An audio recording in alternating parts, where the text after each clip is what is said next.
Bonjour à tous, je m'appelle Bertrand Jonquois, je suis administrateur de la Mobile Marketing Association et je suis ravi de vous inviter à ce 7e petit déjeuner de l'année 2016. Je vous expliquerai un peu ce qu'on a encore prévu cette année, il y a encore plein d'événements, mais je vais d'abord laisser la parole à Brice, qui nous accueille dans ces magnifiques nouveaux locaux de Facebook. Donc on est très très content d'être accueillis par vous. Merci beaucoup, je vous laisse la parole et je reprendrai la parole pour vous expliquer le déroulé de la matinée. Bonjour à tous, je suis Brice Vinocourt, responsable marketing France de Facebook. Bienvenue chez Facebook. Je vous rassure, je n'ai pas plein de slides avec des chiffres et je ne vais pas vous bassiner une heure avec une présentation commerciale. Je voulais simplement vous dire bienvenue. On est ravis de vous accueillir ce matin parce que le mobile pour nous c'est évidemment un enjeu crucial, je pense que vous le savez tous. Si on regarde par exemple très rapidement 2 chiffres sur la France, 32 millions de personnes en France qui se connectent chaque mois sur la plateforme. Donc 32 millions, c'est 1 million de plus que le quarter dernier, donc on voit qu'en plus on continue, on poursuit notre croissance. Il y en a 27 millions qui se connectent depuis un mobile. Donc évidemment, on est une entreprise plus que jamais mobile first. Tout ce qu'on réfléchit en termes de stratégie, de contenu, en termes d'outils, de produits, et y compris de produits publicitaires, évidemment, on le pense d'abord pour le mobile. On a même aujourd'hui des formats qui sont pensés que pour le mobile. Par exemple, le Canvas est un format publicitaire qu'on utilise beaucoup et qui n'est compatible que sur mobile. Donc c'est un vrai enjeu pour nous et on est ravis de vous accueillir ce matin pour discuter de ces problématiques-là. Merci beaucoup Brice. Et donc en 2 mots, avant de démarrer, on a un programme très serré et comme toujours dans les petits déjeuners que la Mobile Marketing organise, on a un objectif, c'est de vous faire quitter les locaux de Facebook aux alentours de 10h15 et de rejoindre vos bureaux. Donc voilà à peu près le planning qu'on a prévu, quelque chose de condensé, concis et à la fois riche. Et donc on a plusieurs choses dans le petit déjeuner. On a d'abord 2 keynotes d'introduction. Et puis après, une table ronde avec des annonceurs qui est à peu près le format qu'on a l'habitude de traiter. Et le sujet est un sujet qui est toujours d'actualité, qui est toujours crucial, qui est site ou application mobile. Et vous verrez qu'il y a plein de nouveautés sur ce sujet. Nos intervenants vous en parleront. Donc, en 2 mots, également, la Mobile Marketing Association, vous le savez, organise des événements, ce petit déjeuner, mais on a aussi pour vocation à organiser et à produire des contenus. Et donc, vous avez sur vos chaises un des tout nouveaux contenus produits par la Mobile Marketing Association, les bonnes pratiques du test d'application mobile. Donc, vous voyez qu'on est au cœur de ces sujets. Donc sans plus attendre, je vais laisser la parole à Lucie qui va nous présenter Content Square. Merci beaucoup. Je suis très contente d'être avec vous aujourd'hui, d'autant plus que hier j'étais complètement à fond, donc je suis très contente de pouvoir vous parler et je vous demande d'être un peu indulgent avec ma voix. Donc moi je suis... Hop là. J'aime bien. Avancer. Ok. Donc moi je suis en charge du produit chez Content Square, c'est-à-dire que je fais le lien entre les utilisateurs et les développeurs. On en reparlera si vous voulez un peu plus tard. Donc aujourd'hui je ne vais pas tellement vous présenter Content Square, je vais plutôt vous présenter le livre blanc qu'on a fait sur le mobile chez Content Square. Hop, ça je l'ai déjà dit. Et donc je vais vous parler d'abord de pourquoi est-ce qu'on pense chez Content Square que UX is the new brand, pourquoi l'expérience ça compte dans les stratégies de fidélisation, dans les stratégies de prise de part de marché. Ensuite, je vais vous expliquer notre vision des nouveaux usages et des nouvelles attentes des mobinotes. Et surtout, on va essayer de voir ensemble comment est-ce qu'on peut répondre à ces usages et à ces attentes. Et enfin, une petite slide de méthodologie pour que vous compreniez comment est-ce qu'on a mené cette étude. Alors, Experience Matters. Aujourd'hui, on va le voir d'autant plus quand je vous expliquerai l'étude sur le mobile, on est connecté à nos devices du matin au soir. Que ce soit sur le mobile, que ce soit sur le desktop, que ce soit sur la tablette, parfois même on est sur plusieurs devices en même temps. Et donc, en fait, les devices, ils sont devenus nos compagnons de chaque instant. C'est presque, on le voit plus souvent presque notre femme, notre mari ou nos enfants. Et dans ce monde digital, en fait, on a les internautes, les mobinotes, ont une relation de plus en plus désintermédiée avec la marque, de plus en plus individuelle, de plus en plus personnelle, puisque c'est l'interface qui remplace le vendeur. Quand vous arrivez dans un magasin, vous avez un vendeur qui peut vous expliquer les produits, qui peut vous expliquer la proposition de valeur, qui peut vous expliquer pourquoi votre marque, pourquoi votre magasin est différent, pourquoi vos produits sont différents. Ici, tout ce message va devoir passer au travers de l'interface. Et finalement, en fait, ce que va retenir l'utilisateur de votre marque, c'est ce qu'il a ressenti quand il a interagi avec votre marque. C'est comment est-ce qu'il s'est senti quand il est venu sur votre site, est-ce qu'il a eu une bonne ou une mauvaise expérience. Et finalement, l'interface devient l'interlocuteur privilégié de vos visiteurs et votre porte-parole. Et c'est pour ça que chez Content Square, comme chez Apple, Uber, Amazon, et je pense que nos hôtes également l'ont très très bien compris, on est absolument persuadé que UX is the new brand. Alors, on parle beaucoup d'expérience utilisateur. C'est un mot un petit peu valise dans lequel on a tendance à mettre un petit peu de tout. L'expérience utilisateur, c'est la perception et le ressenti d'un individu qui utilise une interface homme-machine. Et donc, comprendre l'expérience utilisateur, ça revient à comprendre pourquoi est-ce qu'un internaute est venu sur votre site et dans quel contexte il est venu sur votre site. C'est-à-dire, comment est-ce qu'il a interagi avec votre site internet, avec votre application, avec votre site mobile.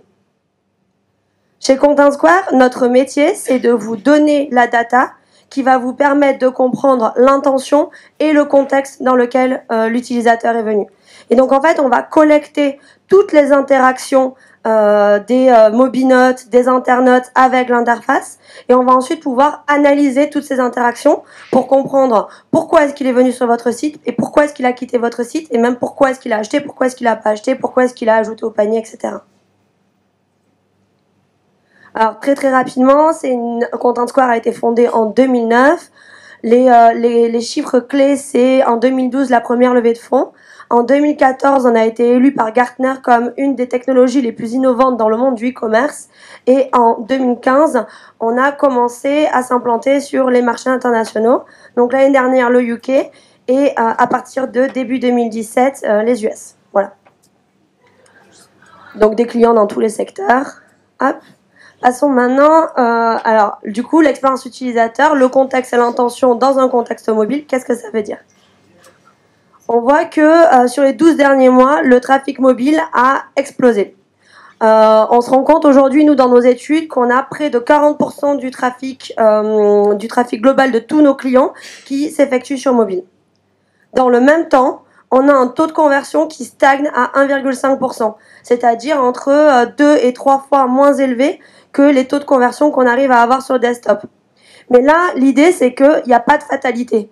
Il n'y a pas de fatalité parce que dans les pays asiatiques, ils arrivent à avoir des taux de conversion qui sont soit égaux, soit plus élevés sur mobile.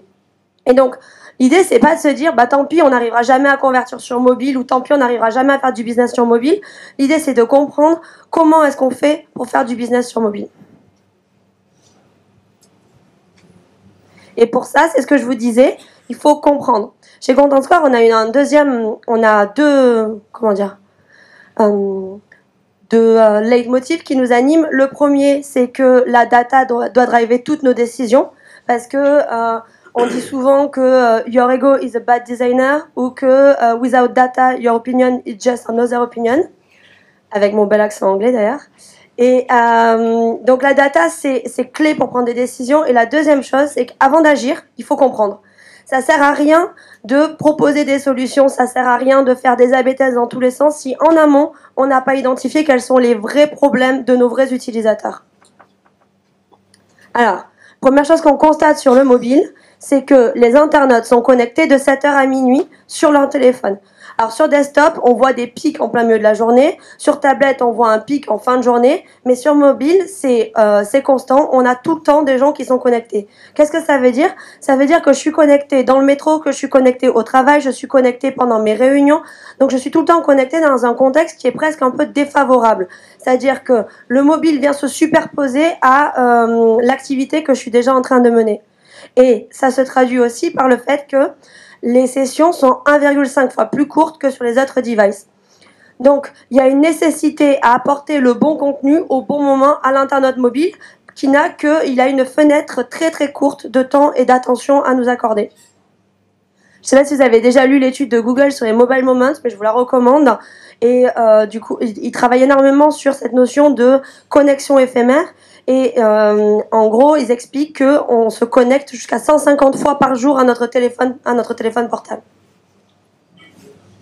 Alors, la deuxième chose qu'il faut savoir sur nos internautes mobiles, c'est qu'ils sont très zappeurs.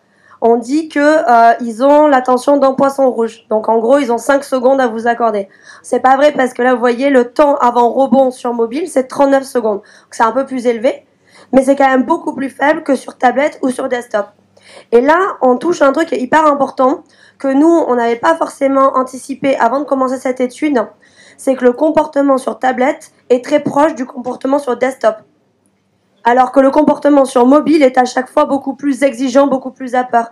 Et là, on se rend compte qu'en fait, la spécificité du mobile, c'est pas tellement le type d'interaction, c'est pas tellement qu'on fasse du tap, du touch, du swipe, etc. Parce que ça, on le fait aussi sur tablette. La vraie spécificité du mobile, c'est que votre cerveau n'est pas disponible au moment, la plupart du temps, lorsque vous allez utiliser votre mobile. C'est toujours entre deux activités ou au milieu d'une activité. Donc c'est pour ça qu'on vous dit que comprendre le comportement d'un mobinote, c'est comprendre son environnement. En plus d'être zappeurs, nos mobinotes, ils sont exigeants et impatients. Alors ici, on voit que 50% des mobinotes quittent le site après la 5e seconde de navigation. Et qu'un mobinote sur 4 quitte sa navigation juste après un message d'erreur. En gros, la bête noire du mobile, c'est les messages d'erreur et les temps de chargement. Le mobinote, il est vraiment très impatient et du coup, il ne vous laissera pas de seconde chance. Là, j'ai envie de citer, ce comportement, il a été bien compris notamment par Facebook. Donc, encore une fois, je cite nos autres. Mais je ne sais pas si vous avez remarqué, dans le métro, même lorsque ça ne capte pas, vous avez accès à votre fil d'actualité. Et vous pouvez liker des publications.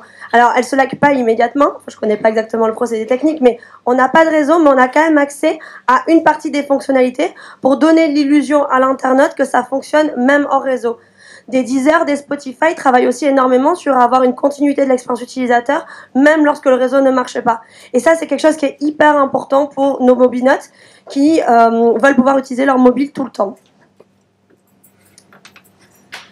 Nos mobinotes, ils ont un comportement un peu compulsif.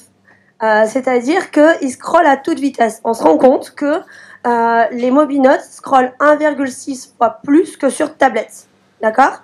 Donc ça, on se dit, super, ça veut dire que mes contenus sont hyper bien consommés sur mobile. En revanche, on se rend compte aussi que les mobinotes scrollent... je me suis embrouillé les chiffres. Donc, ils scrollent 2 fois plus. En revanche, ils scrollent 1,6 fois plus vite. Qu'est-ce que ça veut dire ? Ça veut dire qu'ils vont aller jusqu'au bout de la page. Ils ont beaucoup plus de chances d'aller jusqu'au bout de la page. En revanche, ils vont pas vraiment prêter attention à ce qu'ils regardent. Donc là, c'est un espèce de scroll inactif qu'on constate. Alors, maintenant qu'on a appris tout ça sur nos internautes, alors juste pour 3 minutes, pour récapituler, alors je ne vais pas récapituler, du coup, s'il me reste que 3 minutes. Comment est-ce qu'on fait pour répondre à toutes ces problématiques ? La première chose à savoir, c'est que les mobinotes raffolent de la page liste. Vous voyez, sur desktop, on va plutôt aller chercher du produit, de la page produit, alors que sur mobile, on va plutôt aller chercher de la page liste. Ah pardon, excusez-moi, je vous laisse prendre la photo. Comment est-ce qu'on capitalise ? Alors déjà, on fait des pages listes longues, puisqu'on a dit qu'on pouvait scroller avec des grands visuels, parce que c'est beaucoup moins frustrant pour un mobinote de scroller que de zoomer, donc on met de grands visuels, on met un petit peu de contenu dans sa page liste, et surtout, on l'associe avec une wishlist, pour que chaque fois qu'il revienne, il retrouve son contenu, et un store locator. Le store locator, c'est vraiment le GPS qui va mener l'internaute à l'achat. Deuxième chose hyper importante, c'est que vous devez voir votre site mobile comme le premier pas de votre stratégie d'acquisition. En gros, on se rend compte qu'on a très peu de returning visitors sur mobile, d'accord ? Et qu'il y a très très peu de chances qu'ils se connectent à son espace personnel sur mobile. Donc qu'est-ce qu'on fait ? On se sert du mobile pour pousser, par exemple, l'application. Donc au bout, lorsque notre utilisateur a vu, 2, 3, 4, 5 pages sur le site mobile, on se dit, il commence à bien aimer ma marque, ce qu'il ressent au contact de ma marque, c'est intéressant, donc peut-être je vais pouvoir lui proposer l'application. Alors que si vous lui proposez de télécharger l'application sur la première page, il va se sentir agressé. Lui, il voulait juste une information, il voulait pas télécharger l'application au départ, d'accord ? Donc c'est pour ça qu'il faut être il faut travailler vos stratégies de fidélisation en mobile first. Donc d'abord le site mobile, ensuite l'application mobile. Simplifier les parcours, simplifier l'achat. on se rend compte que l'abandon l'abandon en panier est bien supérieur sur mobile que sur desktop. C'est le moment clé. C'est-à-dire ils ont bien aimé prospecter, ils ont repéré des produits, mais ils sont un petit peu frileux d'acheter sur votre site. Et donc, on va énormément travailler sur les pages paniers dans les parcours mobiles, et on va également énormément travailler sur les formulaires. Ce que vous voyez, le chiffre que vous voyez à droite, 69% de temps en plus dans le checkout, c'est qu'en fait, remplir un formulaire, créer un compte sur mobile, c'est réellement un parcours du combattant. C'est hyper important de travailler là aussi vos formulaires en mobile first. Et je terminerai par cette dernière slide. Vous voyez ici la valeur des achats qui sont faits sur mobile, tablette et desktop. Et on voit que sur mobile, on a tendance à faire des achats de très faible valeur. Donc, on va avoir plutôt tendance à acheter des petits produits et pourquoi pas sur des sites de manière récurrente. Et donc là, notre conseil, c'est d'opter pour le paiement one click, de quelque part sortir, de pas demander à l'utilisateur de sortir sa carte bleue en même temps qu'il est en train de marcher dans la rue. Vous imaginez, vous avez votre portable dans une main, vous êtes en train de marcher et là, vous ne pouvez pas sortir votre carte bleue. Et donc, favoriser l'achat de ces petits objets, de ces petits achats, c'est miser sur le one click. Voilà, donc 6 mois de données, 300 millions de sessions, plus de 30 sites e-commerce dans 7 pays et 11 secteurs d'activité. Je vous laisse regarder les détails dans le livre. Merci beaucoup, Lucie, bravo. On peut l'applaudir. 6 mois de données en 15 minutes chrono, pas mal, avec une voix défaillante mais au top, bravo. Merci beaucoup. Et vous avez évidemment tous les contenus dans le petit document qui est sur sous votre siège, donc vous pouvez avoir tout le contenu et partir avec sans souci. Et vous avez également un deuxième petit livre qui lui parle des personas utilisateurs. Donc là, on travaille vraiment sur avec quelle intention viennent les gens sur le site. 6 mois de données, 15 minutes, 2 documents. Bravo, merci. Je vais maintenant laisser la parole à Philippe Dumont de la Mobile Marketing Association, qui va nous présenter les nouvelles tendances des sites et applications. Et puis après, on fera la table ronde. Merci beaucoup et bonjour à tous. Effectivement, l'objectif de cette session, comme vous l'avez compris, c'est de parler des sites, de parler des applis. Alors, je ne sais pas si certains d'entre vous ont déjà eu l'occasion de regarder un livre blanc que l'association a produit il y a maintenant bien 3 ans, quelque chose comme ça, hein, je pense, Catherine, sur justement les sites et les applications mobiles. Il y en a qui l'ont déjà vu ou téléchargé, ce livre blanc, oui, quelques-uns quand même. En fait, il date d'un certain moment et ça nous a vraiment chatouillé de faire une mise à jour un peu de ce contenu. Et c'est pour ça qu'on a eu le plaisir d'organiser cette session aujourd'hui. C'est de vous montrer un peu l'évolution de tout ce qui s'est passé sur ces 3 dernières années dans ce fameux débat où on pourrait dire carrément cette guéguerre qui existe entre les applications et les sites mobiles. Guéguerre parce que c'est vrai que si vous replacez il y a 2-3 ans en arrière, on a beaucoup parlé de ce débat qui a presque un petit peu disparu aujourd'hui des livres, c'est ce débat HTML5 versus application mobile. Et c'est vrai que on s'est longtemps posé la question, mais est-ce qu'il faut faire une application mobile? Est-ce qu'il faut faire un site mobile? Et c'est vrai que c'est un débat qui a occupé les actualités pendant un bon moment. Ce qui est assez intéressant, c'est de se rendre compte de qu'est-ce qui s'est passé réellement sur ces dernières années. Sur ces dernières années, si on regarde le monde des applications mobiles, on peut dire que l'offre a vraiment explosé. Et je pense que beaucoup d'entre vous y ont largement participé en créant des applications mobiles. En gros, aujourd'hui, on a sur les stores majeurs que sont Google Play et l'App Store d'Apple plus de 2 millions d'applications mobiles disponibles. Ça fait 2 fois plus qu'il y a, encore une fois, 2-3 ans. Le nombre de téléchargements de ces applications, il a réellement explosé. C'est-à-dire qu'effectivement, c'est une courbe exponentielle à laquelle on assiste avec de plus en plus d'applications qui sont de plus en plus téléchargées. Et donc, non, a priori, les applications, c'est pas mort vraiment. Mais c'est la même chose aussi pour les sites mobiles, c'est-à-dire en même temps qu'on a vu une explosion du nombre d'applications et du nombre d'applications téléchargées, on a vu aussi un trafic web classique qui a complètement basculé de plus en plus vers le mobile avec les sites et les applications mobiles. Et c'est ce que vous voyez ici. Alors là, en l'occurrence, c'est sur des chiffres US de chez Comscore, mais exactement la même dynamique existe, comme vous le savez très bien, sur le marché français et le marché européen. C'est le fait qu'aujourd'hui, le mobile est vraiment devenu un média privilégié et que un site et une application mobile, c'est plus vraiment un choix, c'est une obligation aujourd'hui si on veut vraiment être en face de ses utilisateurs.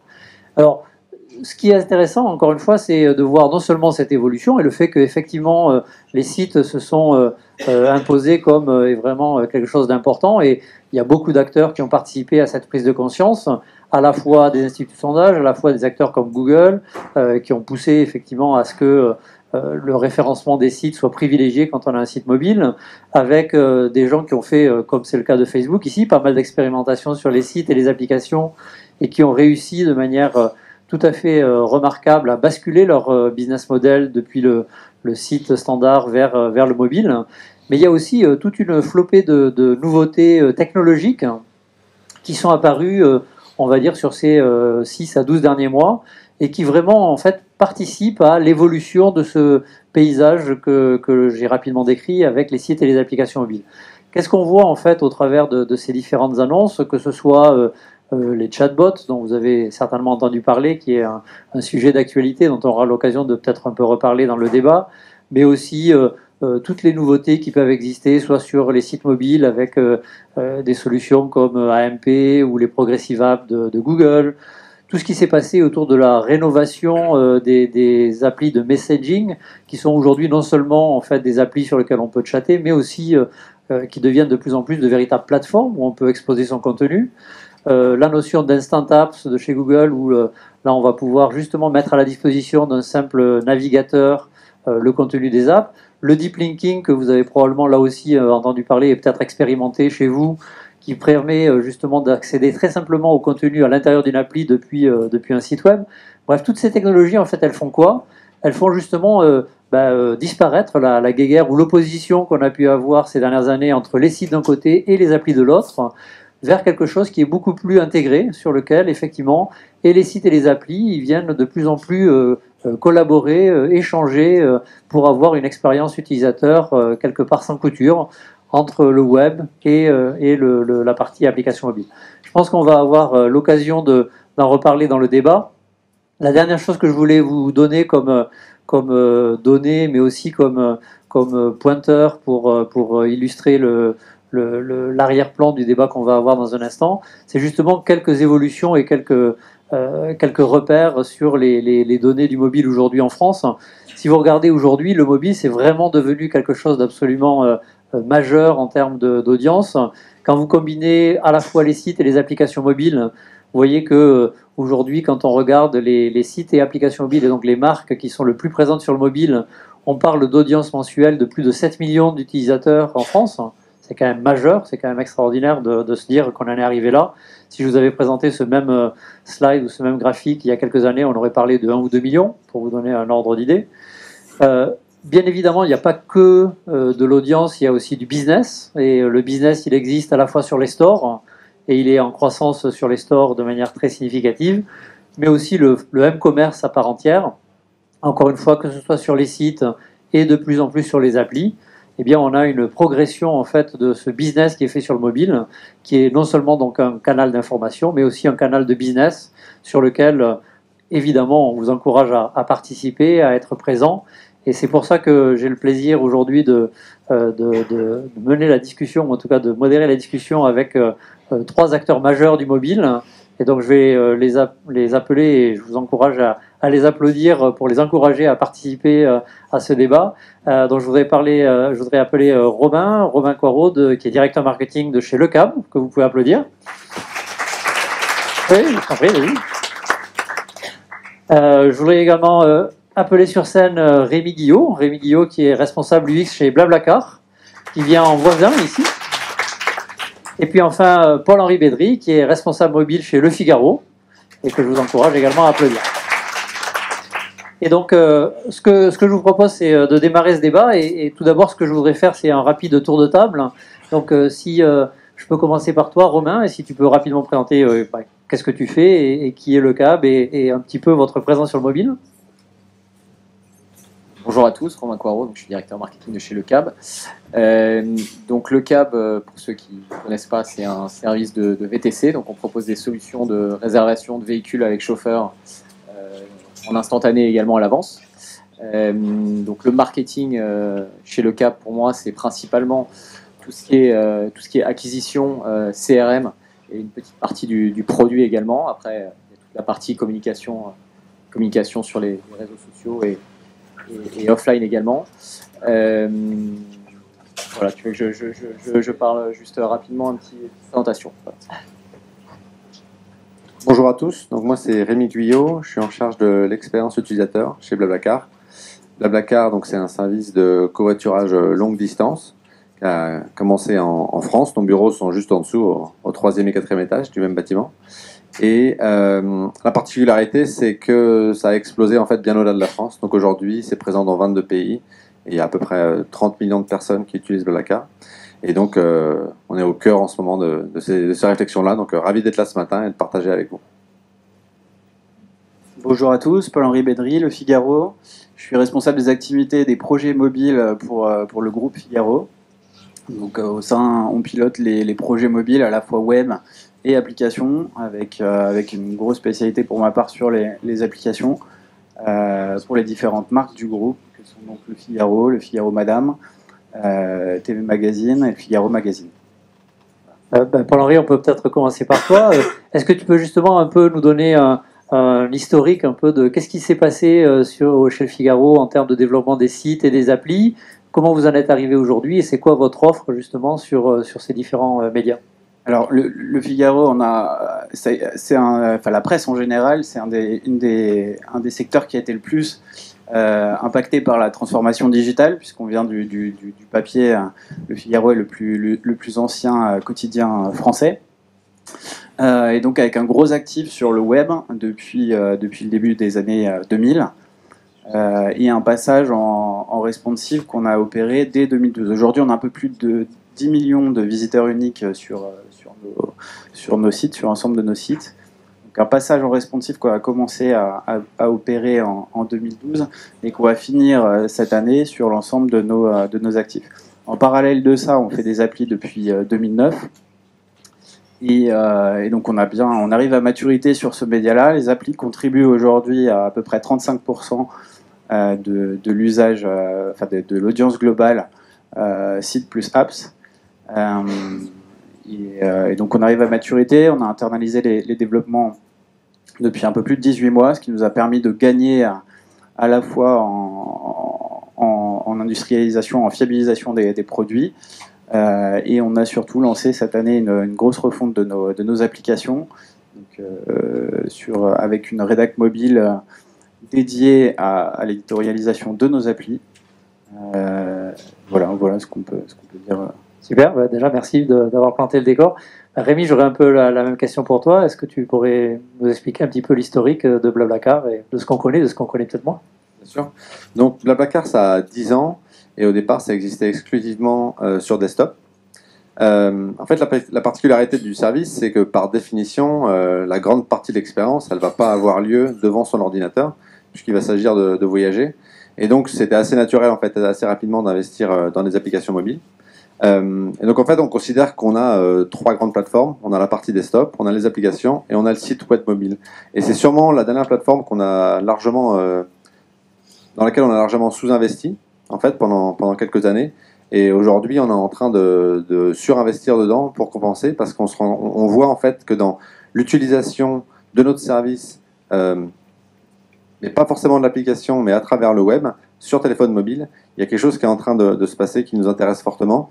Et on essaye, en fait, un des principes qu'on a, c'est d'essayer de faire en sorte que l'expérience pour les membres de Blablacar soit la même, peu importe la plateforme qu'ils choisissent d'utiliser. Et donc on réfléchit à ce que ça veut dire en fait d'un point de vue technologie, mais on essaie d'abord de partir de l'usage en fait. Qu'est-ce que les gens ont comme utilisation de Blablacar, quelles sont leurs attentes, et en fonction de ça, en déduire quelle serait la bonne manière d'optimiser telle ou telle plateforme. Ok. Et Robin Ouais, donc nous on s'est lancé fin 2012 sur le marché des VTC. On est arrivé un petit peu avant Uber, donc il y a tout de même quand même évangéliser tout le marché au niveau des usages avec une application mobile. Donc on s'est lancé également sur une appli mobile au départ. La grosse différence avec Uber, c'est qu'il y a une grosse partie de notre business qui se fait sur du B2B. Donc on propose nos solutions aux entreprises. Et donc on cible tout ce qui est gestionnaire de compte, donc secrétaire, service de réservation au sein de ces entreprises. Et donc le desktop pour nous, au départ, a été un portail important à développer pour tout ce qui est gestion multi-compte, gestion des multi-réservations. Donc on est très vite devenu une solution multicanal. On proposait donc l'application, le desktop pour le B2B et également un call center. Voilà, après petit à petit, depuis 4 ans, les usages sont essentiellement tournés vers le mobile, vers les applications pour nous. Donc aujourd'hui, on devient de plus en plus app-centric. Et voilà, après il faut gérer tous ces parcours multi-canaux. Et donc la stratégie que vous avez développée, c'est quoi? C'est de dire, je rends le même type de service sur un site mobile, sur une application, ou en fait c'est plutôt les sites mobiles, les applications, il va y avoir des complémentarités, je vais avoir une stratégie de développement différente sur ces plateformes. C'est quoi un peu votre stratégie? Alors, la stratégie, on essaie d'avoir la meilleure expérience utilisateur, que ce soit sur mobile ou sur desktop. Donc nous, c'est pas vraiment, il n'y a pas vraiment de débat site mobile versus app, parce que la réservation sur un site mobile, l'expérience de réservation sur un site mobile, elle est moins bonne que sur une application ou sur notre portail desktop. Mais l'idée, c'est que voilà, qu'on retrouve la même expérience au sein de l'application sur le desktop, sachant que derrière, voilà, il y a des problématiques différentes en termes d'acquisition. Est-ce qu'on redirige les gens dans Google sur des campagnes d'installation? Est-ce qu'on les redirige sur des campagnes classiques web mobile pour remplir des formulaires d'inscription? Donc c'est plus sur ces logiques-là qu'on est en train de réfléchir. D'accord. Et donc Rémi, tu disais un petit peu tout à l'heure justement le site mobile, c'est peut-être quelque chose sur lequel vous avez sous-investi. Donc j'aurais un peu la même question. Est-ce que du coup vous essayez de refaire en fait sur le site mobile la même expérience que sur l'application? Est-ce que c'est une stratégie un peu différente? Vous allez utiliser peut-être le site mobile pour faire plus d'acquisitions et l'application pour fidéliser. C'est quoi un peu votre stratégie sur le sujet? En fait, il y a un de nos leitmotiv qui est souvent répété par le fondateur de Blablacar, Frédéric Mazella. C'est quelqu'un qui vient d'effectuer un voyage avec Blablacar.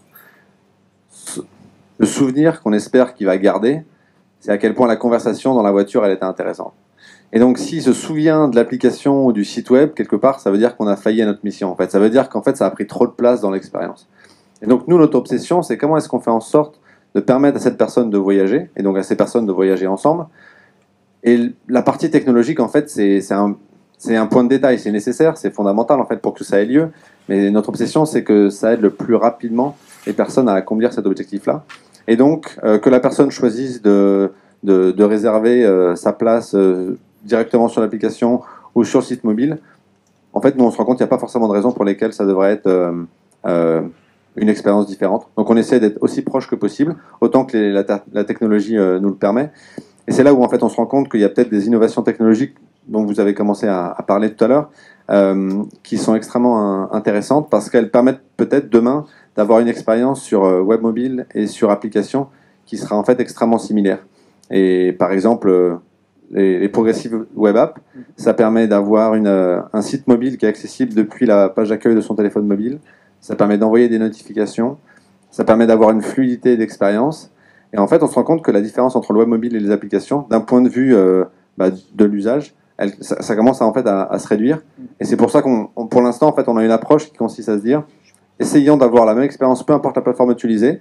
Et puis, ça nous permettra de voir en fait quelle est la part réelle que le web mobile doit avoir dans notre écosystème, parce que si on surinvestit dans une plateforme en particulier et que comme par hasard c'est celle-là qui performe le mieux, est-ce que c'est le résultat de notre stratégie ou est-ce que c'est le résultat des usages? C'est difficile à dire, et donc on essaye en fait d'avoir une vue plus objective de ça en proposant le même service aussi proche que possible, peu importe nos différentes plateformes. Ok, Paul-Henri, je suis sûr que tu as des choses à rajouter sur le sujet. Alors nous, on ne cherche pas à s'effacer ou à faire en sorte que nos utilisateurs oublient notre marque, parce qu'on a quand même, c'est un des aspects les plus importants que les utilisateurs viennent chercher sur nos sites, c'est la caution de la marque et de la véracité de l'information qu'elle implique. sur les différents supports et les différentes plateformes, ce qui est très important pour nous, c'est que le site responsive, je parlais du passage en responsive en 2012 qui était déterminant pour nous, c'est que c'est là qu'on va déterminer, engager le plus gros reach de notre audience, donc en provenance de tout, soit en organique ou soit en provenance des réseaux sociaux, et c'est là qu'on engrange qu'on enregistre le plus gros volume d'audience. Sur la partie application, je parlais tout à l'heure du fait qu'on a lancé notre rédac mobile, c'est-à-dire que ça c'était un des vrais dommages qu'on avait depuis longtemps, c'est que toute l'information qui était mise en scène dans nos applications était héritée du desktop, et donc on se retrouvait avec des couvertures de certains sujets qui étaient parfois un peu trop volumineuses sur le mobile. Si on prend ce matin le débat entre Trump et Clinton, on pouvait facilement se retrouver avec 5 ou 6 papiers sur l'application mobile, alors que c'est peut-être pas, c'est un sujet marquant, important certes, mais qui requiert peut-être pas un tel traitement sur le mobile. Donc c'est là que notre rédac mobile intervient. Pour en revenir donc au débat sur les technos, on a aussi une grande question donc sur AMP, en particulier au Figaro. Nous on a choisi de ne pas y aller. Tu peux peut-être juste dire ce que c'est AMP. Accelerated Mobile Pages, donc une techno open source qui est à la fois promue par Google, mais aussi bien d'autres éditeurs, et donc qui promet un chargement ultra rapide des pages et surtout une mise en scène dans les moteurs de recherche, une mise en scène dans un carrousel sur le moteur de recherche de Google. Voilà, on a choisi de ne pas y aller, mais c'est évidemment le nerf de la guerre sur le web. Pour ma part, moi je pense que les applications gardent un temps d'avance notamment en termes d'expérience utilisateur, un temps d'avance sur le web. C'est un débat, le débat qu'on a aujourd'hui, c'est un débat qui est là qui est ancré depuis plusieurs années dans l'écosystème. Le choix entre le site, les applis, c'est un choix qui est de plus en plus, c'est un vrai dilemme, et c'est un choix qui est de plus en plus aigu, puisque comme tu le disais, avec les progressive web apps, le web est en train de se hisser au niveau des applications en termes d'expérience utilisateur. Je pense que les applis ont encore de belles années devant elles, même si elles sont challengées aussi par ailleurs par les chatbots, les applis de messaging et compagnie. Mais on est loin de l'apocalypse dont on a parlé en début d'année avec l'arrivée de ces chatbots. Et alors justement, tous ceux d'entre vous qui, comme toi, ont une longue expérience des sites et des applis, ça serait quoi les meilleurs succès, les leçons que vous pourriez tirer de votre expérience, que vous pourriez partager avec les gens ici? Sur les applis, nous on a un gros enjeu et c'est le cœur de notre métier d'alerter les gens pour les informer sur tel ou tel fait d'actualité.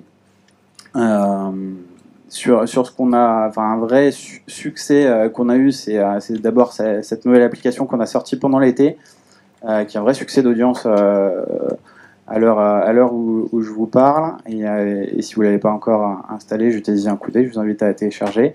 Donc sur les notifications, en fait, le fait qu'on ait maintenant une rédaction mobile dédiée, ça nous permet de beaucoup mieux segmenter et alerter sur des sujets qu'on n'aurait pas forcément explorés jusqu'à présent, puisque nos alertes étaient diffusées uniquement, diffusées sur le même canal en fait, que ce soit pour le web ou pour le mobile. Maintenant, on peut vraiment faire du spécifique mobile, et voilà, les chiffres sont là, les chiffres sont en croissance. C'est pas la première appli qu'on sort, mais on est en train d'arriver à plus qu'à maturité, on est un franc succès sur mobile. Voilà. Donc c'est la puissance de la push notification au service de la fidélité de l'audience. Oui, la puissance de la push notification, et puis ce que je voulais dire aussi, oui, c'est qu'on a sorti cette appli en fait un peu en avance sur Android. Et donc on se sert ça aussi, je pense que c'est important pour expérimenter, puisqu'on a tous besoin d'expérimenter des choses sur toutes ces technos qui sont nouvelles. Et donc sur Android, on a pu expérimenter davantage de choses puisque les push notifs sur Android sont interactifs depuis un certain temps. On a pu faire plus de choses. Ça aussi, c'est un joli succès. Ok. Rémi, chez Blablacar, encore une fois, vous avez peut-être une expérience chez Blablacar plus longue sur les applis que certains d'entre nous ici. Donc, c'est quoi les learnings, c'est quoi les succès dont vous pouvez parler, et donc tu peux expliquer un petit peu l'origine.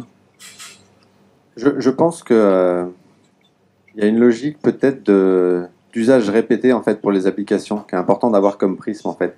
Il y a une étude en fait à laquelle je continue de ne pas croire, mais malheureusement elle est confirmée par d'autres. C'est une étude de 2014 sur le marché américain. Sur 100 personnes détentrices de smartphones, d'après vous, combien téléchargent une ou plusieurs applications par mois? La réponse c'est 35%. Ça veut dire que 65% des gens qui détiennent un smartphone, en moyenne, ils téléchargent 0 application par mois. Ça ne veut pas dire qu'ils n'utilisent pas d'application. Hein. Ça veut dire qu'en fait, il y a un certain nombre d'applications qu'ils vont utiliser extrêmement fréquemment. Et je crois que parfois, le débat, il est un peu biaisé par ces chiffres-là, en fait. C'est qu'on se dit, ah bah tiens, on est chez Facebook, il y a un usage de Facebook qui va être extrêmement élevé, dizaines de fois par jour, etc., sur l'application. Et donc, on va en déduire, ah bah du coup, il faut qu'on ait une application, comme ça, les gens vont l'utiliser 10 fois par jour. Or, c'est effectivement pas du tout la manière dont ça va se passer. En fait, il y a l'usage qui va déterminer le choix de la plateforme. Et on se rend compte, par exemple, qu'il y a un phénomène peut-être assez naturel qui était évoqué tout à l'heure dans la présentation de Content Square. C'est peut-être de considérer que le web, ça peut être en fait un canal d'acquisition. Chez Blablacar, on se rend compte, par exemple, dans le marché indien, qu'il y a une particularité, en fait, c'est que la capacité des smartphones est extrêmement réduite en fait. Ça veut dire que le nombre d'applications qu'une personne va avoir va être limité à peut-être 10. Donc d'un seul coup en fait, il y a une compétition qui est extrêmement simple. Quelles sont les 10 applications que j'utilise le plus souvent? Et pour que j'en rajoute une, il va falloir que j'en enlève une autre. Si je découvre un service pour la première fois, comme Blablacar, je ne vais pas commencer par télécharger l'application parce qu'en fait je ne sais pas si c'est quelque chose que je vais faire régulièrement. Donc je vais commencer par utiliser le service sur web mobile. Et en fait ça va être peut-être une première utilisation, ça va être un moyen peut-être pour moi de découvrir, même si je vais l'utiliser ou pas. Et si je commence à l'utiliser régulièrement, je vais avoir envie d'avoir un accès peut-être plus rapide à ce service-là. Et donc, je vais décider peut-être de la télécharger au profit d'une autre. Et donc, c'est peut-être intéressant aussi de regarder les applications et le web mobile comme des canaux complètement complémentaires qui peuvent être simplement peut-être successifs en fait, dans la vie d'un utilisateur. Et c'est pour ça qu'en fait, on essaie de faire en sorte d'avoir une expérience qui soit aussi proche que possible pour que si en fait, par exemple, le fait qu'on ait sous-investi dans la partie web mobile, c'était un peu se tirer une balle dans le pied parce que ça veut dire que la première impression qu'on donnait, elle était largement inférieure à celle que la personne pourrait avoir si elle utilisait l'application demain. Sauf que si on a commencé par lui donner une mauvaise impression, cette deuxième ou troisième expérience ne va jamais avoir lieu. Ouais. Et donc de considérer le canal web mobile comme un canal en fait d'acquisition et ensuite peut-être les applications mobiles peut-être à destination d'une cible qui est peut-être plus réduite, mais par contre qui va avoir un usage beaucoup plus fréquent, ça peut être un moyen de regarder les choses. C'est pas forcément la seule manière de considérer la plateforme, mais c'est quelque chose qui est en train d'émerger chez Blablacar et qu'on essaie de prendre en compte. Et ça veut dire quoi? Ça veut dire qu'en Inde et peut-être ailleurs, Facebook, c'est un concurrent de l'application Blablacar? Je pense que ça. Non, mais je pense que en termes d'application, peut-être pas forcément en termes de service. Ouais. Mais c'est peut-être de se dire si par exemple vous avez un service que les gens vont utiliser, je sais pas, une fois par mois par exemple. Est-ce que c'est et peut-être que votre business model fonctionne complètement avec ce chiffre-là et ça pose aucun problème. Ça peut être un site de e-commerce ou si quelqu'un commande 12 fois par an sur votre site e-commerce, c'est peut-être un immense succès. Mais est-ce que pour autant vous devez avoir la prétention de vous dire je dois avoir une place de choix en termes d'applications téléchargées sur le smartphone de mes acheteurs? Peut-être pas en fait. C'est simplement qu'en fait pour un usage qui va être irrégulier, ou en tout cas peut-être pas quotidien, peut-être qu'une application est moins pertinente. Je pense que l'exemple du Figaro c'est intéressant. Peut-être que le Figaro c'est quelque chose qu'on va aller regarder tous les jours en fait pour s'informer, peu importe combien de temps. Et donc une application a beaucoup de sens et peut-être qu'un autre service et une autre offre qui sera plus irrégulière. Dans ce cas-là, mettre plus d'efforts. En tout cas, s'assurer que l'expérience qui ne sera pas celle de l'application mais celle du site mobile sera au moins aussi bonne que possible. Ok. Romain? Alors nous, en termes de succès, on vient de release la nouvelle version de notre appli iOS. Donc ça, on a bien évidemment cherché à améliorer l'expérience utilisateur avec des nouvelles fonctionnalités, la possibilité de pouvoir réserver sans rentrer une adresse de destination, donc toujours plus vite, plus simplement, la possibilité de rentrer des adresses favorites, la possibilité de se faire géolocaliser à l'ouverture de l'app et justement de pousser ces adresses favorites en fonction de la position où on se trouve. Donc ça, c'est des petites choses qu'on a améliorées sur cette release-là. En termes de leçons, très clairement, nous, on a privilégié iOS versus Android dès le départ parce qu'on avait une clientèle ici qui était plutôt CSP+, voilà, très parisienne. Et du coup, on a externalisé tout le dev de l'appli Android. Donc il y a un lag entre ces deux versions, donc on essaye de rattraper tout ça et d'internaliser le développement de l'appli Android. Le push également, donc nous on commence à expérimenter pas mal de campagnes de push, à la fois push notif, mais également tout ce qui est landing page mobile. Donc l'outil de push, pour l'instant, nous donne des résultats qui sont plutôt satisfaisants, mais on va essayer d'aller un peu plus loin en intégrant un plan de tagage, en faisant un peu de segmentation un peu plus poussée pour aller chercher ces utilisateurs-là. L'idée, c'est de réussir à faire du real-time également. Donc, on est en train de voir comment, avec l'outil de push, pouvoir faire des scénarios real-time. Voilà, on a parlé du deep linking, ça va aussi un petit peu avec le push. Pour pouvoir optimiser sa solution de push, il faut pouvoir envoyer les gens vers des liens profonds sur certaines pages certains écrans de l'application.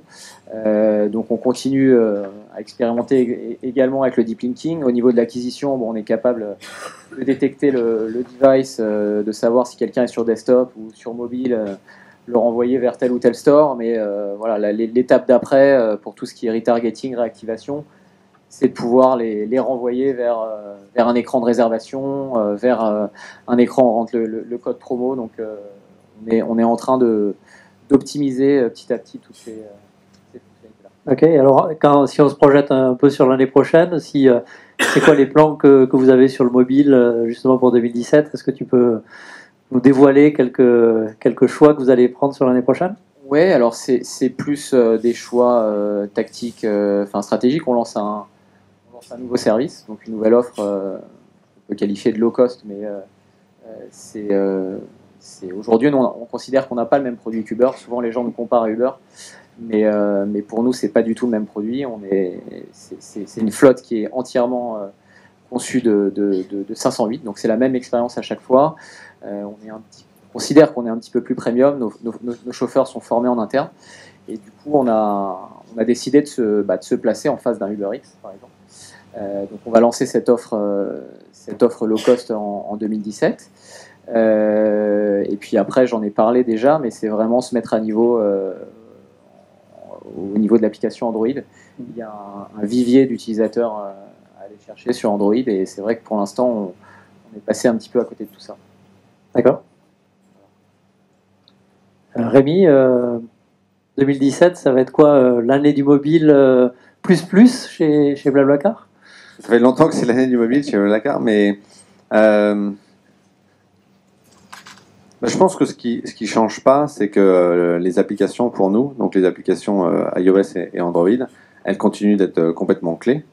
Donc maintenant, la majorité des actions faites par quelqu'un sur n'importe quel service de Blablacar, c'est davantage sur mobile que sur desktop. Donc nous, le côté mobile first, c'est pas une intention, c'est la réalité aujourd'hui de notre activité. Donc on va continuer d'investir dans ces applications-là. Mais les expérimentations qu'on fait, parce qu'on a beaucoup une culture en fait de tester quelque chose et de voir un peu ce qui se passe. Donc là, on sent qu'il y a quelque chose qui est intéressant en fait à l'intersection donc de Progressive Web App dont on parlait tout à l'heure, et aussi de quelque chose qui est très complémentaire, qui est le concept de Single Page App. Le principe, c'est de faire en sorte que le squelette en fait de votre site, il soit téléchargé une fois pour toutes, et quand vous allez passer d'une page à l'autre, en fait, c'est uniquement le contenu unique à cette page qui va être récupéré, mais en fait, on n'a pas besoin de récupérer toute la page.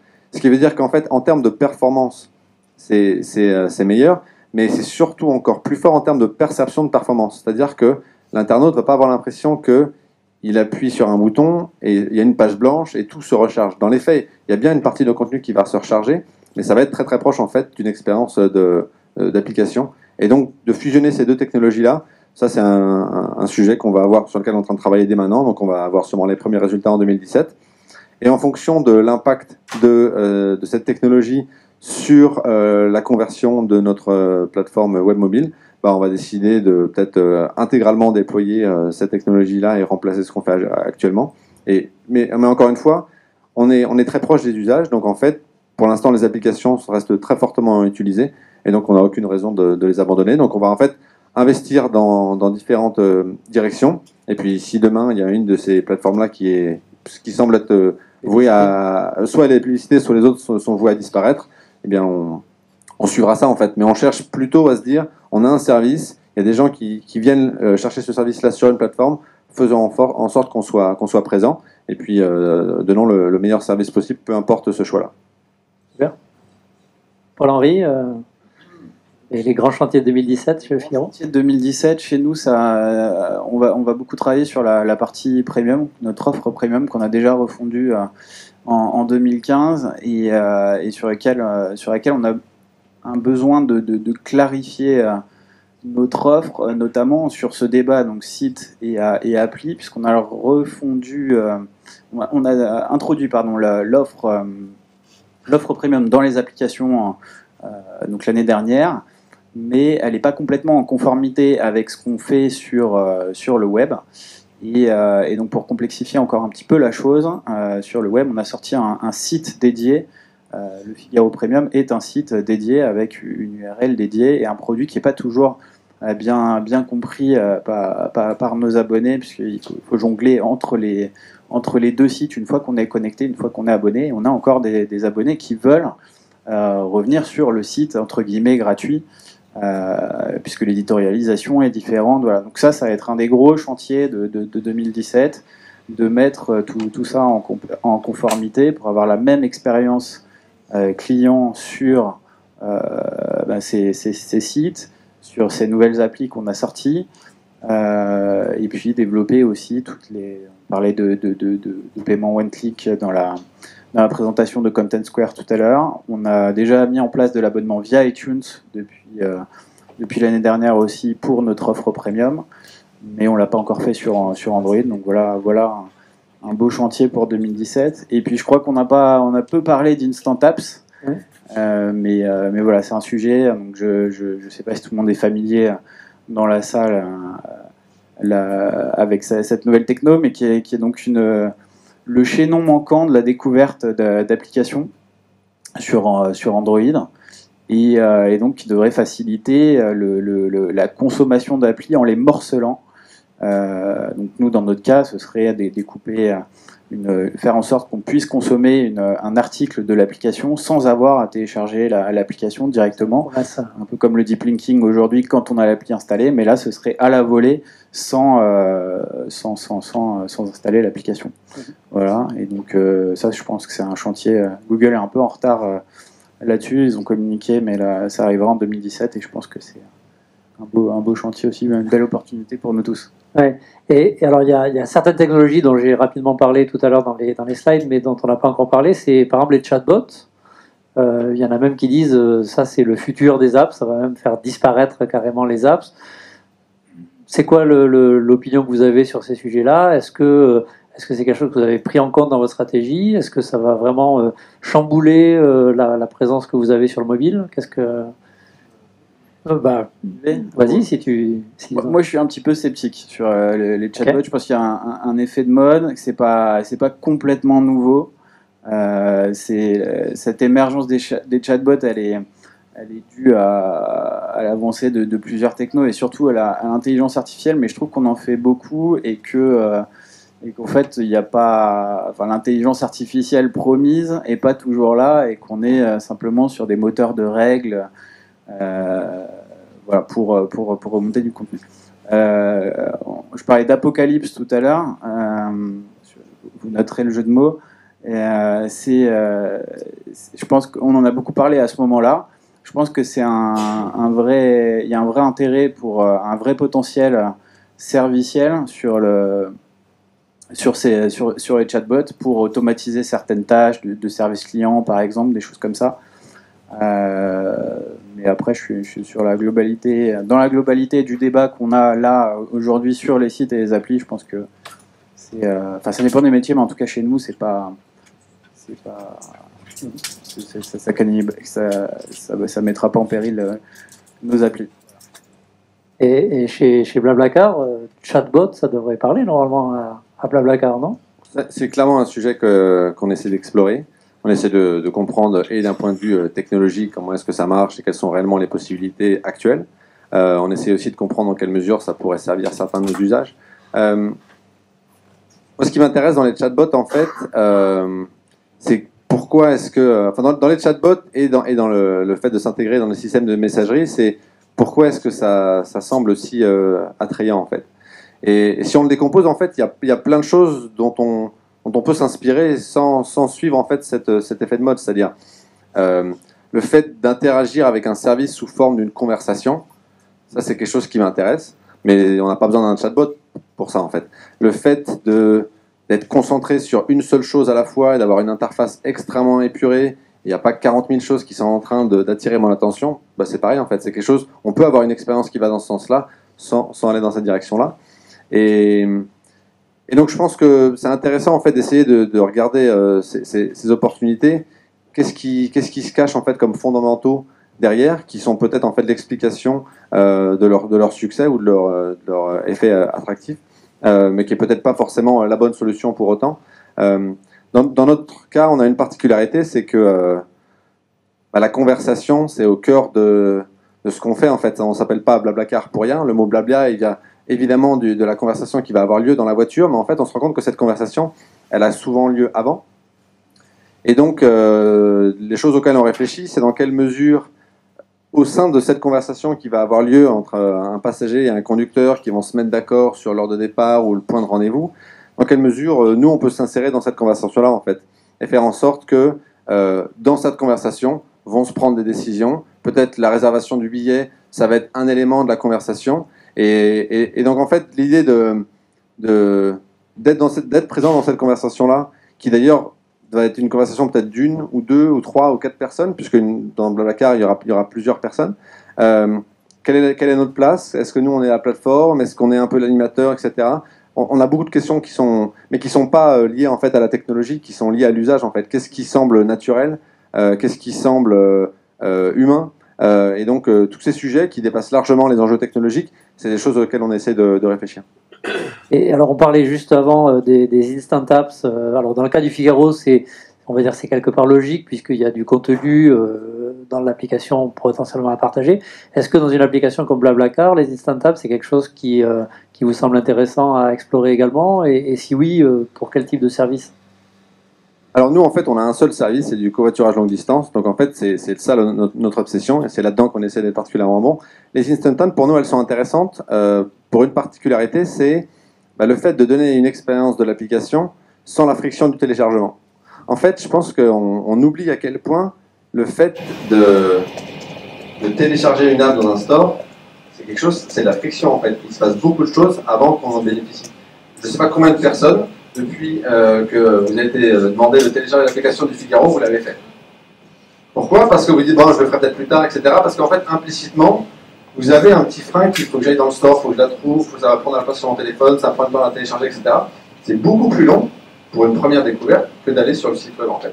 Et donc, les instant apps, c'est un peu la promesse, c'est un peu le meilleur des deux mondes. C'est le fait d'avoir accès, non pas à toute l'application, mais au bout de l'application qui vous intéresse, donc de l'avoir instantanément, ou non, mais avec les fonctionnalités qui peuvent parfois être dans l'application. Le fait que pour l'instant ce soit exclusivement disponible, c'est un frein, parce que du coup ça veut dire qu'on peut offrir ce accès-là qu'à une partie de notre audience. Mais ce détail-là, moi, me semble intéressant, donc ça fait partie des choses qui sont aussi sur la table. Après, il faut qu'on choisisse nos batailles, donc on n'explore pas tout en même temps, mais c'est clairement une des technologies qu'on essaie de regarder de près. Ok. Robin, si tu veux parler peut-être un peu des startups, mais aussi des chatbots chez Alors, je vais commencer par les chatbots. Nous, c'est pas une priorité immédiate, mais on est en train de développer un proto. Nous, c'est plus sur un chatbot social. Donc, pour derrière, essayer d'automatiser un petit peu la relation client donc, sur les réseaux sociaux. Donc, on développe un proto là-dessus. Tout ce qui est chatbot transactionnel, on verra un petit peu par la suite. Mais avant les chatbots, pour nous, il y a tout ce qui est intégration de notre API auprès de sites ou d'applis tierces. Qui a un petit peu, c'est un petit peu la même promesse que les chatbots, mais en termes de génération de business, est intégré à un Google Maps, à un Citymapper et d'autres applis, d'autres sites. C'est une de nos priorités pour l'année prochaine. Instant App, on n'est pas du tout dans ces réflexions-là. Je rejoins ce que Rémi disait, effectivement, avant de proposer une expérience.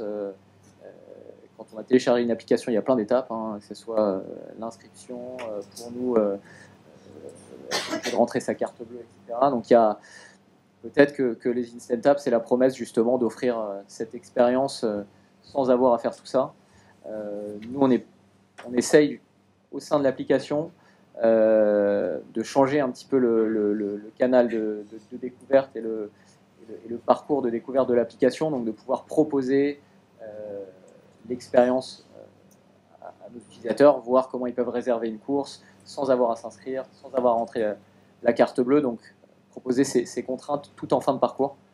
C'est plutôt là-dessus qu'on est en train de... Et du coup, vous faites effectivement des travaux sur le one-click payment, peut-être sur des technologies comme Apple Pay ou Oui, alors c'est quelque chose on a remarqué quand on, enfin sur l'API OS, tout ce qui est développer des fonctionnalités qui sont spécifiques aux nouvelles OS d'Apple, donc là iOS 10 en l'occurrence, donc Apple Pay, Siri, c'est des choses qu'on essaye de mettre en place. On s'est rendu compte que ça nous a pas mal aidé en termes d'ASO, se faire souvent référencer, mettre en avant par Apple. Dès qu'on peut développer ces fonctionnalités-là, c'est un petit peu plus facile de remonter dans les catégories d'app qui sont proposées par Apple. Donc voilà, on réfléchit aussi à ça. Et Rémi, vous aussi, du côté de chez BlaBlaCar, vous essayez de justement capitaliser sur ces nouvelles fonctionnalités des systèmes Android ou Apple pour justement proposer une meilleure appli, une meilleure expérience et peut-être aussi être encore mieux référencé, même si peut-être BlaBlaCar est mieux référencé spontanément. On a déjà mis en que place certaines autres le applications. paiement en un clic. Après, au sujet du paiement, les questions que nous on se pose, c'est quel est le paiement qui correspond à chaque marché dans lequel on est. Et donc j'ai travaillé pendant longtemps chez PayPal avant, donc j'ai pas mal de visibilité là-dessus. Et en fait, le marché du paiement, c'est extrêmement fragmenté en fait d'un point de vue géographique. Et notre investissement en ce moment, il est dans ces moyens de paiement-là. C'est-à-dire, qu'est-ce qui fait que quel est le moyen de paiement qui va nous assurer que 100% des utilisateurs en Belgique ou en Russie ou en Turquie ou au Brésil ont le mode de paiement qui leur semble le plus naturel. Et on serait étonné de découvrir à quel point c'est très varié selon les pays. Pas simplement par le fait que c'est pas toujours la carte bleue, mais c'est même parfois des modes de paiement qu'on connaît extrêmement peu en France. Donc nous, notre investissement en ce moment sur la brique de paiement, elle n'est pas tant drivée par les innovations technologiques que par les besoins réels en fait et la réalité du marché du paiement dans tous les pays, dans les 22 pays dans lesquels on est installé. Okay. Et alors, chez Le Figaro, le paiement, c'est évidemment, ou la monétisation de votre prévention mobile, c'est évidemment quelque chose de clé. Tu peux parler un peu de là où vous en êtes et ce que vous aimeriez faire pour simplifier la chose, là aussi? Alors pour simplifier la chose, je disais tout à l'heure qu'on avait intégré de l'abonnement via iTunes dans nos applis iOS depuis l'année dernière. On est en train c'est un des chantiers d'ici la fin de l'année d'identifier, de proposer le même type de parcours d'abonnement one-click via Google Play Billing, cette fois sur Android, avec un vrai enjeu de monétisation derrière, puisqu'on sait toujours que sur Android, la monétisation est un peu moindre, même si les volumes de trafic enregistrés sont aujourd'hui on est à 50-50 en termes de trafic en provenance d'iOS et d'Android. On est à peu près à l'équilibre. Et donc voilà, en tout cas sur la partie monétisation, la partie billing, c'est ce qu'on va faire d'ici la fin de l'année. Ok, alors pour conclure, j'aurais un peu la même question pour tous les trois, mais si vous aviez un conseil ou une recommandation à faire à tous les gens qui sont évidemment impliqués sur le mobile aujourd'hui, sur ce qu'ils devraient faire sur leur site et leurs applications mobiles, ça serait quoi le conseil quelque part le plus précieux que vous pourriez partager avec tous nos amis ici? L'expérience utilisateur, l'expérience client, pour ma part, je pense que c'est la clé. On sait que les applis c'est la techno la plus aboutie aujourd'hui pour proposer l'expérience la plus qualitative qui puisse être.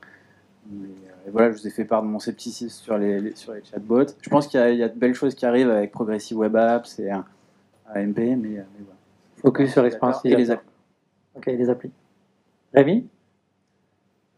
J'aurais évidemment la même réponse, avec du coup peut-être un petit détail en plus, mais qui va complètement dans le même sens en fait, c'est que on a tendance à parler d'expérience utilisateur en l'associant à la qualité de l'interface. L'expérience utilisateur, en fait, elle est dans les yeux de l'utilisateur. Et le meilleur moyen de connaître la qualité de l'expérience utilisateur, c'est pas d'observer le site web de votre concurrent, c'est d'observer les personnes qui utilisent votre site. Moi, quand je fais un trajet dans n'importe quel transport en commun, mon obsession, c'est de regarder comment est-ce que les gens utilisent leur téléphone, en fait. Et vous serez très étonné, en fait, de voir comment est-ce que les gens les utilisent. Combien de doigts ils utilisent? Est-ce qu'ils utilisent une application ou un site web? Qu'est-ce qu'ils font en même temps? Le fait qu'ils switchent d'une application à autre chose ou pas, etc. Bon, d'un point de vue humain, c'est absolument fascinant, mais et ça révèle beaucoup de choses. Hein. Mais d'un point de vue professionnel, c'est extrêmement instructif, en fait. Et donc, d'observer des gens qui utilisent votre site ou le site des concurrents, ou même Internet en général, je pense que c'est quelque chose qu'on fait trop peu et dont on apprend énormément. On a mené il n'y a pas très longtemps, en fait, dans ces mêmes bureaux, à l'époque où on venait d'arriver, donc personne ne savait encore que Blablacar était dans l'immeuble. On a fait venir plein de personnes, en fait, et on les a demandé, dans une salle où il y avait un ordinateur, un téléphone, etc., de réserver leur prochain voyage. Et ils ne savaient pas spécialement que c'était lié à Blablacar, en fait, cette étude-là. Et donc, on a commencé à avoir des personnes sur un ordinateur qui ouvrent un premier onglet avec Blablacar, puis un autre onglet avec la SNCF, puis un autre onglet avec des compagnies de bus, puis des comparateurs de voyage, puis des sites d'avions, etc. Et d'un seul coup, on s'est rendu compte que notre page des résultats de recherche de ce qui était proposé, c'était en fait les personnes qui étaient là à ce moment-là, ne cherchaient pas forcément à ce moment-là à réserver une place, elles cherchaient à comparer différentes options. Ça a complètement changé en fait notre manière de présenter les informations sur cette page-là. Et donc là, on a découvert un petit détail. Il y en a plein d'autres que je n'aurai pas le temps de partager aujourd'hui, mais qui a complètement en fait révolutionné notre manière maintenant nous de regarder notre interface en fait, parce qu'on le fait avec les yeux de personnes qui ne sont pas des professionnels de l'internet, et ça change beaucoup de choses en fait dans probablement votre capacité à définir une stratégie qui va être en adéquation avec le comportement réel des personnes que vous avez en tête. Robin? Alors, moi, de mon côté, il y a deux choses. Je dirais, dans un premier temps, savoir, quand on vient pas du mobile, il faut réussir à s'équiper des bons outils marketing.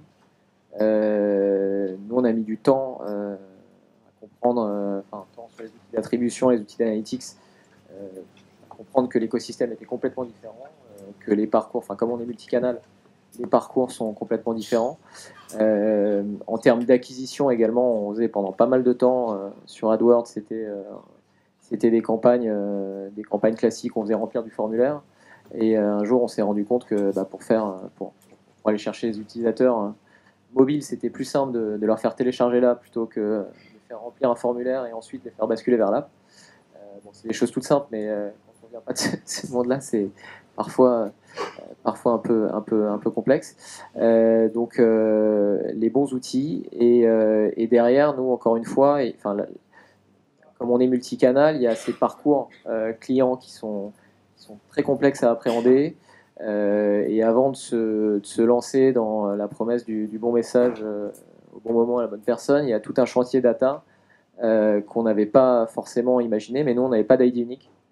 Donc il y a un gros chantier pour avoir cet ID unique sur toutes les devices et pour pouvoir derrière faire du bon marketing. Donc voilà, c'est ces deux choses-là. Ok, super. Écoutez, merci beaucoup. J'espère que vous pouvez les applaudir très très fort. Merci à tous les trois d'avoir partagé votre expérience. Moi, j'ai trouvé ça vraiment passionnant. Et puis, je pense qu'on devrait aussi remercier Facebook de nous avoir accueillis ce matin. Et puis je te laisse peut-être faire la conclusion. Merci beaucoup Bertrand. Philippe. Merci beaucoup messieurs. Table ronde très riche, objectif presque atteint, 10h15, on avait ça comme objectif, on y est presque, donc merci à vous d'avoir été rapide et concis. Juste quelques petits mots pour terminer, vous rappelez qu'on organise un prochain petit déjeuner, donc ça sera le 8e petit déjeuner de l'année, qui aura lieu le 27 octobre et qui sera sur la thématique de la publicité, donc vous pouvez noter ça dans vos tablettes. On organise également le Mobile Marketing Forum, qui est une journée complète dédiée au marketing mobile, qui aura lieu le 1er décembre. Toutes les informations sont disponibles sur le site internet. On va sortir cette semaine le 2e baromètre de l'année, donc le baromètre du marketing mobile pour le 2e trimestre 2016. Donc tous les chiffres réactualisés avec plein de nouveautés, notamment des chiffres qui concernent les applications mobiles qui intègrent ce baromètre.